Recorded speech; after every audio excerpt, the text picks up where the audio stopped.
père, il a toujours été passionné par tout ce qui était tradition Camargue, équitation au départ, hein, parce qu'avant d'avoir l'élevage de taureaux, mon père il a commencé avec l'élevage de chevaux. Il avait acheté ses premières juments, je pense, dans les années 60, 70. Et après, bon, il y avait cette passion qui était toujours là. Et bon, en dehors d'avoir cette passion, ben, on avait aussi, il avait son beau-frère hein, qui était manager et pas des moindres, hein, puisque son beau-frère était Paul Laurent. Donc du coup, ben, ça a facilité un petit peu peut-être l'accès à certains achats et à un départ plus que bon, quoi. En quelle année justement il a acheté et acquis les premières vaches? En 79, mon père il a commencé à acheter les premières vaches en 79 et jusque dans les années 90, il a continué à acheter des bêtes. Au départ, c'était Maillan-Laurent, donc mon père était très ami avec Marcel Maillan. Il a commencé à acheter à Paul Laurent, Paul et Henri Laurent et à Marcel Maillan, à créer cette race en association avec les deux origines, ce qui a plutôt bien marché, puisque mon père il a commencé à acheter en 79 et déjà en 85, il y avait Saint-Rémois qui sortait. Saint-Rémois qui était issu d'une vache de Maillan et d'un étalon de Laurent. Et puis après, en parallèle à ça, il a voulu apporter un petit peu de Guilherme, puisque il aimait beaucoup Fonfon et il avait une certaine proximité avec Jacques Espély. Et donc, pareil, il a acheté quelques vaches à ce moment-là. Et après, avec l'apport de différents étalons, on en est arrivé à créer cette presque une race, quoi, à part entière. Bon, mon père, c'était quand même un berger à l'origine, et on le sait tous très bien, hein, les bergers, enfin, tous ceux qui ont eu des taureaux et qui ont créé des manades, les bergers ont toujours été des gens qui ont soigné le bétail avant toute chose. Donc je pense que c'est à partir de ce moment-là où quand même dans l'élevage du taureau Camargue, il y a eu un certain changement à une époque où le taureau Camargue, c'était plutôt vraiment la bête sauvage qui se nourrissait dans les anganes, les salicornes, qui courait le dimanche et qui était très rustique et qui n'avait pas forcément besoin de plus que ça. Quand les bergers ont commencé certains bergers ont commencé à acheter des taureaux, eux, ils avaient vraiment cette notion de soigner les bêtes et s'occuper du bétail différemment. Je pense que déjà, dans un premier temps, c'est ce qui a fait que nous, on est arrivé à avoir des bêtes assez costauds. Bon, après, on est parti quand même avec le Maillan et le Laurent, où déjà, c'était quand même pas des petites, mailles, hein, c'était déjà quelque chose d'assez important. Et puis après, mon père, pour peut-être une conduite du troupeau, une certaine facilité, on avait décidé de castrer les mâles assez jeunes. Et du coup, on sait maintenant qu'en castrant les mâles assez jeunes, ça a un développement morphologique un petit peu différent de ce que peut avoir un taureau si on le garde entier jusqu'à 3 ou 4 ans. Si on le castre bonheur, il va avoir une ossature beaucoup plus haute, beaucoup plus importante, avec des cornes un petit peu plus grandes.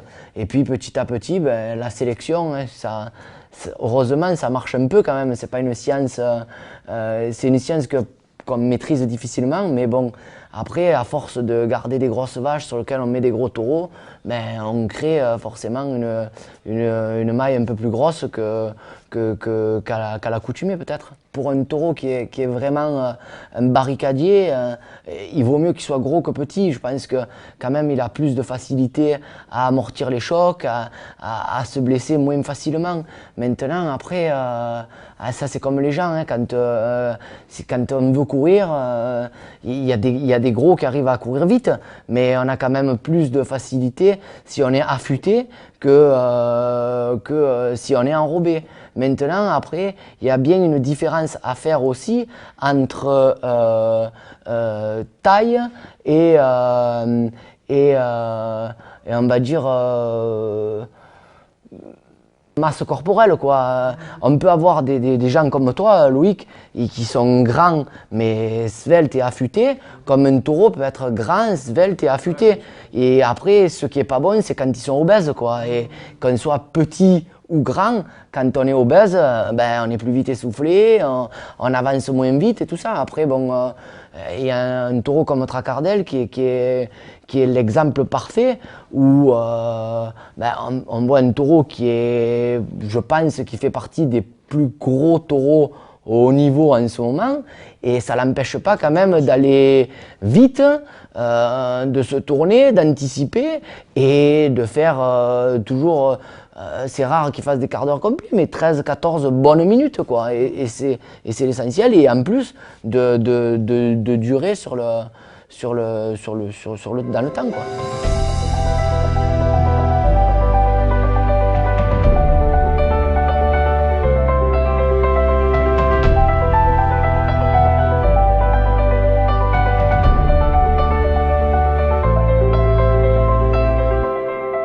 Le taureau parfait, on ne se rend jamais compte qu'on l'a, quoi. Après, quand on a des taureaux comme Tracardel, on espère toujours que le prochain qu'on aura au haut niveau aura ben, les qualités de Tracardel, moins quelques défauts. Parce que ben, c'est toujours ce qu'on imagine et que c'est pour ça qu'on sélectionne. Maintenant, ça fait partie des bons taureaux. Ce qui est important, et je pense qu'il faut noter à l'heure actuelle, c'est que c'est vrai, on parle beaucoup des taureaux jeunes, et c'est important d'avoir des taureaux jeunes, d'avoir un renouveau, parce que les gens attendent beaucoup du renouveau et vite. Mais ce qu'il faut noter, c'est qu'en ce moment, la plupart des taureaux qui font l'affiche sont des taureaux qui sont mûrs, quoi. Et on a besoin de ces taureaux qui arrivent à une certaine maturité, que ce soit Tracardel, que ce soit Pourpier, que ce soit Scipion, que ce soit Cupidon, sont des taureaux, et j'en oublie certainement d'autres, mais sont des taureaux, Jupiter, hein, qui a fait encore la course de Nîmes, sont des taureaux qui arrivent à un certain âge où, en s'occupant des taureaux comme on s'en occupe et en les soignant comme on les soigne, on arrive à les faire beaucoup mieux vieillir qu'à un certain temps, puisqu'on s'occupe mieux d'eux, et que c'est le moment où ils allient l'expérience et la capacité physique. Alors on sait tous très bien qu'à un moment donné, quand on est trop jeune, on a la capacité physique mais pas l'expérience, et à un moment donné, il faut réussir à avoir le maximum d'expérience avec la meilleure capacité physique.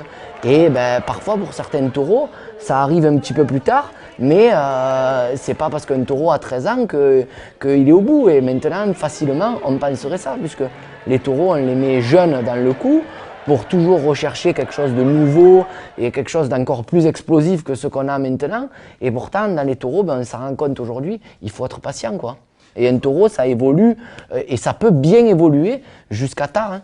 On a besoin d'avoir des taureaux, on le voit, hein, les taureaux qui, je ne sais pas si on peut, enfin, les gens le verront différemment, mais les taureaux qui apportent en ce moment une note positive au spectacle, c'est plus les taureaux spectaculaires que les taureaux cocardiers. Maintenant, il faut un petit peu des deux, et c'est sûr que quand on arrive à allier le spectaculaire avec le côté cocardier, c'est vraiment le bon taureau. Moi, je pense qu'un taureau comme Tristan, ma mémoire est bonne et le peu que je m'en souvienne, c'était un taureau qui était très spectaculaire, mais je pense, toi tu l'as peut-être eu raseté, qui était aussi quand même un certain cocardier.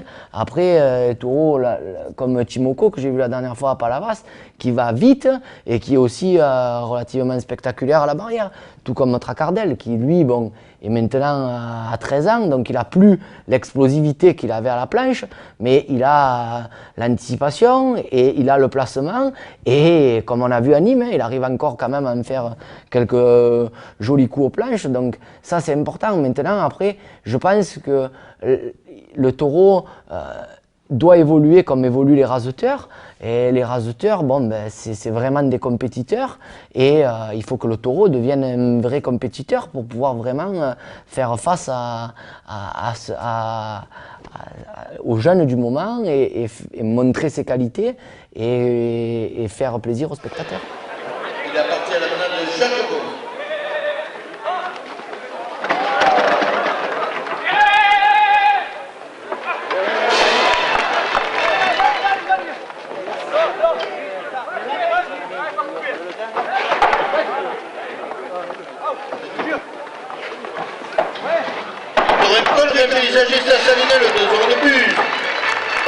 cave 2 € de plus.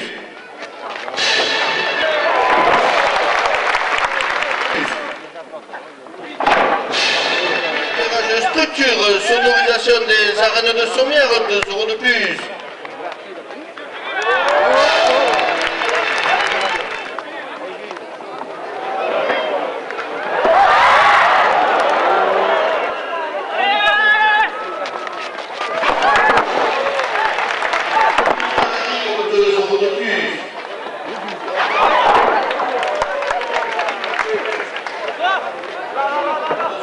De plus.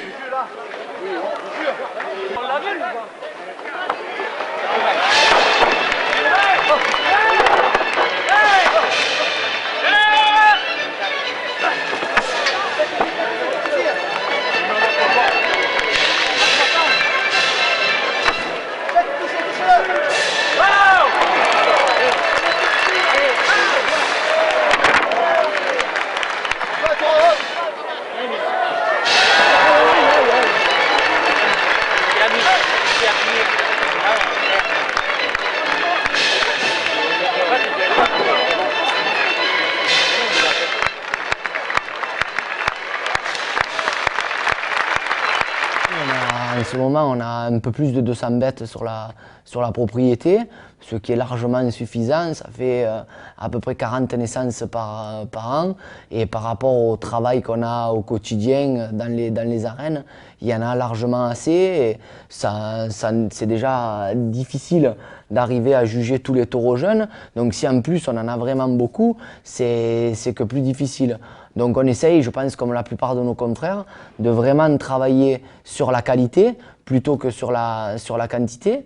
Et puis après, bon, bien sûr, si on peut de temps en temps réussir à apporter une note ou une origine un peu différente qui nous permettra, comme on le pense, d'évoluer positivement, on essaye de le faire. C'est pas toujours facile, mais si on peut, on essaye de le faire. Après, nous, sur l'élevage, on a encore, je pense, un peu de ressources, donc on doit pouvoir continuer à s'améliorer, mais c'est sûr que si de temps en temps on peut apporter une pointe extérieure, et je pense qu'à une certaine époque, ça se faisait beaucoup plus que ce que ça se fait maintenant, et ça permettait souvent d'avoir des mélanges qu'on ne soupçonnait pas forcément et de sortir une pointe d'explosivité ou de différence au sein de certaines manades. Il y en a certains qui demanderaient à courir plus, ça c'est sûr. Maintenant, bon, on travaille avec pas mal de clubs taurins, on essaye de s'aider et comme on dit, de collaborer. Bon, on arrive à sortir quand même pas mal de taureaux jeunes.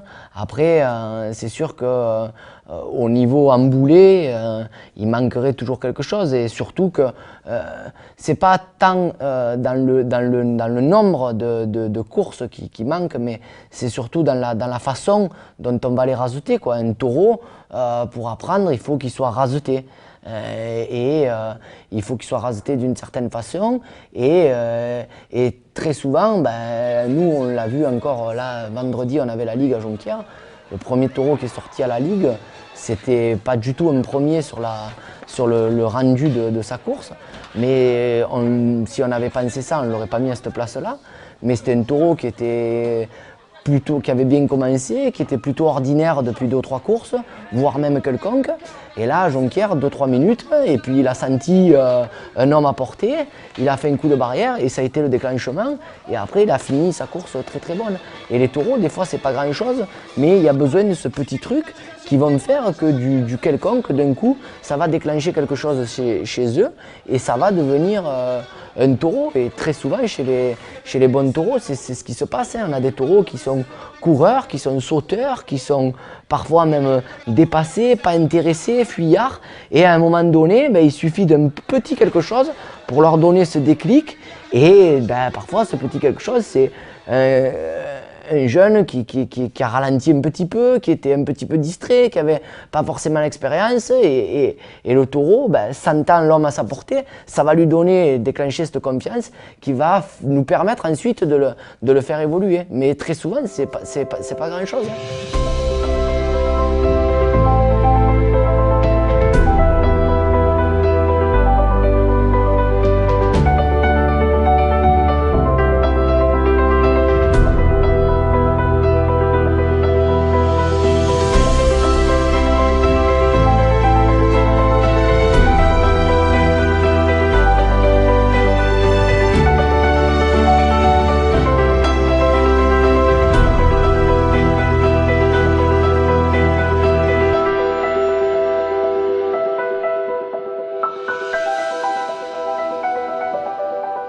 heureusement pour nous, il y a toujours des taureaux jeunes sur lesquels on compte et qui on espère toujours quelque chose. Et dans les taureaux de 6 ans, on a un taureau qui s'appelle Jaujar, qui est sorti là, à l'avenir la dernière fois à Romoulin, qui est un taureau qui est pas mal, qui est bien dans le gabarit de nos taureaux, qui est un taureau assez spectaculaire, qui est pas fou non plus, donc qui est assez réfléchi, qui reste dans la planche. Donc s'il continue à évoluer comme ça, qui peut être un taureau pas mal. Après, bon, on a un autre taureau là, de 6 ans qui s'appelle Poker, qui est un peu différent, qui n'est pas forcément le genre de taureau qu'on a l'habitude d'avoir, qui est beaucoup plus sérieux, qui anticipe beaucoup plus, mais qui est... alors étant donné que ce n'est pas l'habitude de notre manade d'avoir des taureaux jeunes comme ça, je ne sais pas trop comment il va évoluer, mais il va aller à Lunel au mois de juillet à la course à l'avenir, donc ça sera, je pense, un bon test, mais un taureau qui est froid, qui anticipe très fort et qui ne monte pas sur les tourneurs, qui a un léger coup de tête, donc qui embête un petit peu les raseteurs. Après, bon, son seul défaut, c'est qu'il aurait tendance, quand il n'est pas trop travaillé, à se décoller un petit peu des planches. Donc ça, c'est un petit peu dommage, mais un taureau à suivre. Et après, dans les taureaux de 5 ans, bon, il y a quelques taureaux jeunes qui sont pétillants. Après, bon, ils n'ont pas encore de nom et c'est encore difficile de se prononcer là-dessus, mais on essaye de faire ce qu'il faut pour continuer à évoluer positivement. Bon, qu'est-ce qu'on peut te souhaiter à l'élevage en général? Le BO d'or, c'est pour quand? Bah après, ce qu'on peut souhaiter, comme tout éleveur de taureaux en course camarguaise, hein, si on élève des taureaux, c'est pour un jour aller chercher le BO d'or, hein, que ce soit à Arles ou à Nîmes, c'est tout ce qu'on espère. Ouais, on est passé quelquefois pas très loin, hein, notamment mon père quand il avait eu Saint-Rémois, puis après Tinoir, qui ont été 2 taureaux qui ont quand même marqué l'élevage et qui ne sont pas passés loin du titre. Bon, après, ça fait partie de l'élevage. Il y en a qui parleront de chance. Moi, je ne dirais pas que c'est de la chance, c'est comme ça. On arrive tous à des époques différentes. Je pense que c'est la même chose pour toi, hein. Quand tu dois avoir certaines époques, tu te dis, bah, si j'avais raseté 10 ans plus tard, j'aurais peut-être gagné beaucoup plus de trophées. Mais c'est comme ça, on est là au moment où on est et on doit savoir s'adapter et tirer le meilleur de la période dans laquelle on vit. Et c'est pareil pour les taureaux, quoi.